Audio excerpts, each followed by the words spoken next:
Brian Shaw has announced this week that he's bought the trademark to the strongest man on earth. There's lots of talk about it online, so let's get into it.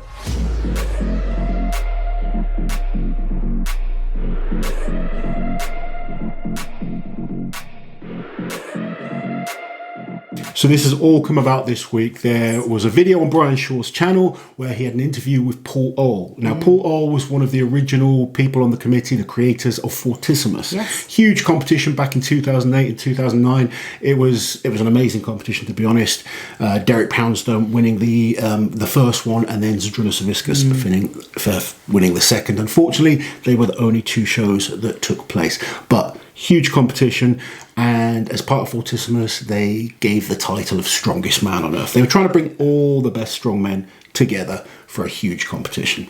So this announcement by Brian has already made big waves in the strength community. Generation Iron put an article up saying, is this going to cause conflict between Brian and World's Strongest Man, and potentially other promoters as well?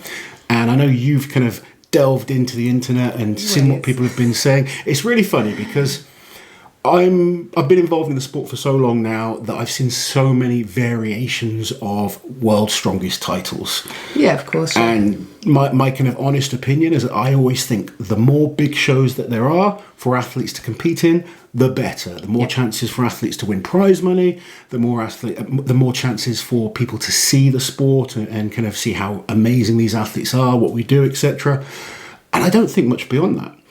But then you kind of start reading what people are saying, and you kind of start to see this thought process. And I thought, okay, we need to delve deep into this. We do need to delve deeper. And yeah, the comments are really interesting. And you see a stark contrast between, so the comments on Brian Shaw's Instagram as an example, very supportive of Brian. Naturally, they're his fans.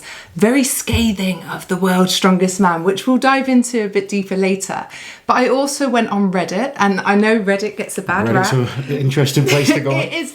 But Reddit, when there's no competition happening and it's just the core mixture of fans, I like it as a place to see what people are thinking and feeling, because it's a mixture of fans of all different types of athletes. So it's a good place to go. So I've been looking at some of the comments there, and I think some of them are worth addressing. So let's have a quick look. Okay. So lots of different conversations going on about this. And here someone was saying, I hope Brian is just doing it to push World's Strongest Man to do what it really should be doing. He's pretty smart, so he has to know that trying to beat World's Strongest Man will only hurt each other, and he will almost certainly lose if it comes to that. And then they go on to talk about how the IFSA split proved that World's Strongest Man can't be beaten, and that, I mean, strongman's such a unique sport because the sport grew around the one TV show that was initially called The World's Strongest Man, which is quite unique, isn't it? Oh, absolutely. And to be quite honest, I don't even think anyone should be trying to beat anyone else. No. I think, people have jumped onto this early saying it's going to be a battle between the two, and I think that would be foolish on anyone's behalf. What I want to see is promoters putting on good quality shows, allowing athletes that opportunity to compete in them if they wish to. If they don't want to compete in, they might want to save themselves for other competitions. Yeah. World's Strongest Man is by far the biggest show. There's no point in us even arguing that factor. Mm-hmm. It's been around since 1977. The title name itself is so catchy, to be the world's strongest man. It's what we all kind of strive for as athletes. But if there's more quality shows and athletes have more opportunities and spectators have more opportunities to see these amazing athletes, that for me is just going to be a good thing, and it's going to force everyone to bring that standard up. And we're seeing that the last 10 years, the growth of strongman has been huge. Oh, it's been massive. And now, we've got major competitions. I think Brian Shaw has now managed to put this Shaw Classic into one of those major competitions alongside the Arnold Classic, alongside Rogue, which is a relatively new one, but we know how amazing the Rogue has been for the last few years, and their involvement in the Arnold as well. World's Strongest Man getting better all the time. Is it perfect? No, it's not. But we see that progress, and these competitions are forcing that progress, which is great to see. Giants Live putting on huge shows multiple times throughout the year. More opportunities for athletes, more opportunities for fans. That's what I want to see. That's what I think we need to focus on. So bringing it back to the whole name and trademark and whether or not that is going to create some sort of rivalry with World's Strongest Man, we should point out this is not the first time that we've seen titles and competitions with similar sounding names or similar, I guess, implications as the World's Strongest Man. So a couple of examples are the Strongest Man on Earth competition, which took place in Iceland in 1994 and 1995. There was a competition called The Strongest Man Alive, which was put on in 1998 and again later in 2004. And there was even the Globe's Strongest Man, which was a competition that ran from 2008 right up to 2011. And of course, most famously was the IFSA Strongman World Championships, which I want to go into a little bit more just because there's been quite a few comparisons drawn and people asking, is this going to be like IFSA 2.0? So we are working on a video about the IFSA split, so I don't want to give away too many spoilers, but the really short version of the story is that IFSA, or the International Federation of Strength Athletes, was a federation that was heavily involved in putting on major competitions. It was founded in 1995, and they did really good things for the sport. They brought in some of the TV contracts like Eurosport, and they were also heavily involved with World's Strongest Man and the athlete selection there. However, in a bid to legitimize the sport, they wanted it to be run like a proper sport.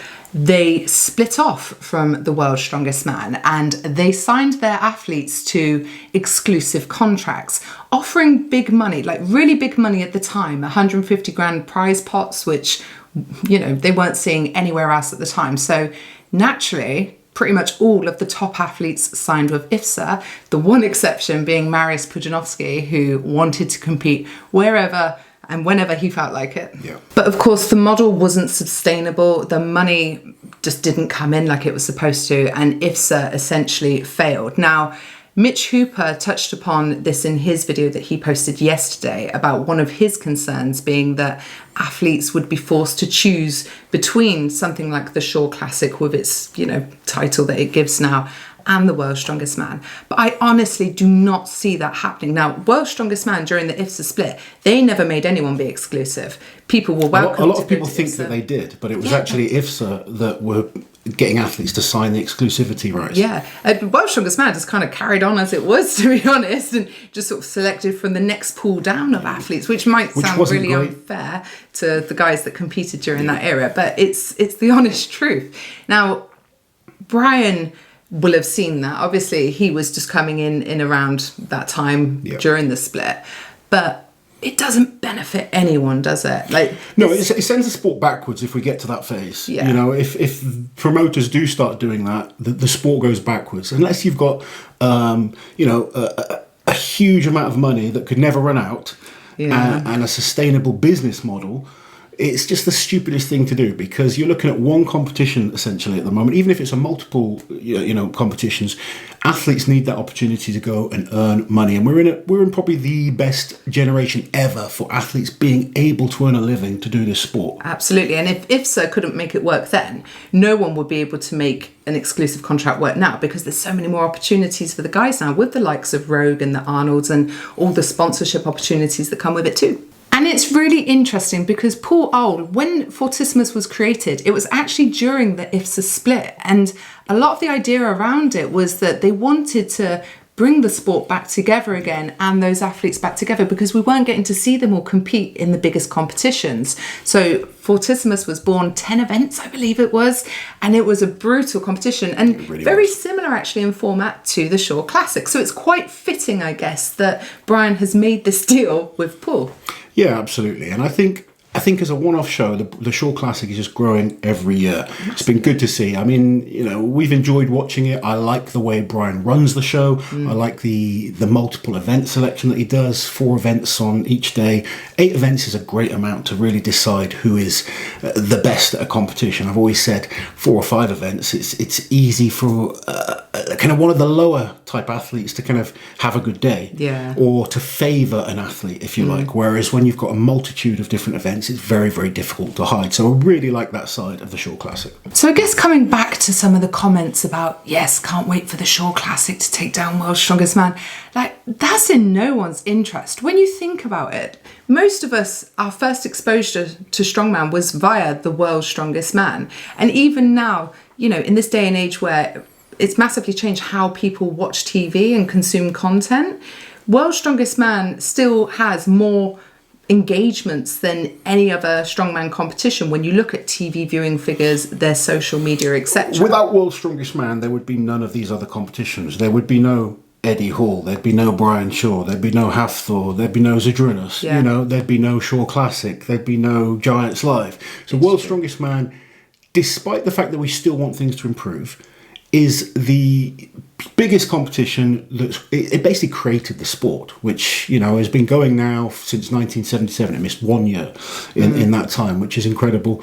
And the bigger World's Strongest Man gets, the bigger the Shaw Classic gets, the bigger Giants Live get, the better it is for all of us involved in the sport. The last thing I want to see is these different kind of entities going at each other and then athletes being affected. Yeah, exactly. And I really don't think that will happen. I would hate to see it happen because more than anyone, it hurts the athletes. If they're locked in this, oh God, who do I compete for, this one or this one? Yeah. It only hurts them. It hurts the athletes and it hurts us as fans who want to see the best guys going head to head. I don't want to see another conversation of who's better, Zydrunas or Marius, because we didn't get to see them competing all the time at their best. It would go down that boxing route of having, you know, fighters not fighting each other in their prime. We want to see the best athletes going at it at their prime. And, you know, we don't want to see it. I certainly don't. No. I know you don't. I'm sure lots of you guys watching don't. But overall, I think it's a really positive thing. Brian is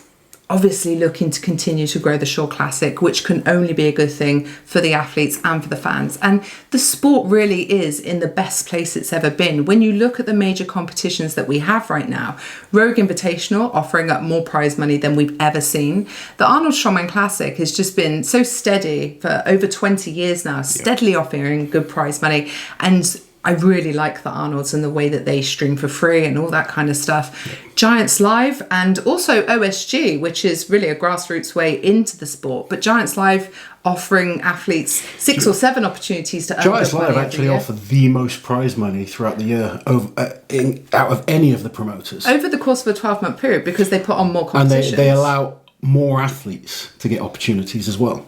And then, of course, now we've got the Shaw Classic has really solidified itself as one of the top competitions in the strongman calendar.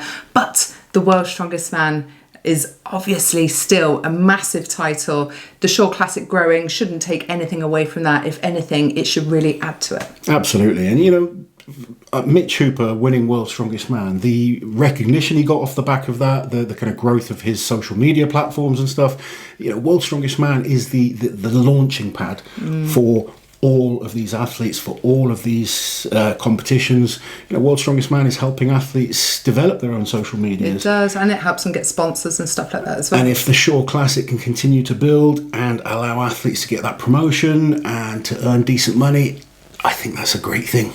Competition is always good as long as it's healthy and as long as it's not affecting the people that kind of can't control the situation. You know, athletes, they want to compete, they want to be able to go against each other and find out who's the strongest. So guys, the Shaw Classic is coming up on the 19th and 20th of August. It's going to be an amazing competition. Keep supporting these huge competitions. We want to see them all grow. We want to see these athletes where we feel they deserve to be. Let us know your thoughts as always in the comments below, and we'll catch you guys next time. So let's get into the detail. Brian Shaw this week has announced he has bought the rights. Bought the trademark. Yeah. Brian Shaw this week has announced. So this is all so this announcement's by the International Federation of Strength Athletes. So, damn it. Around the one TV show that it was initially called. So bringing it back to the whole name and trademark. No.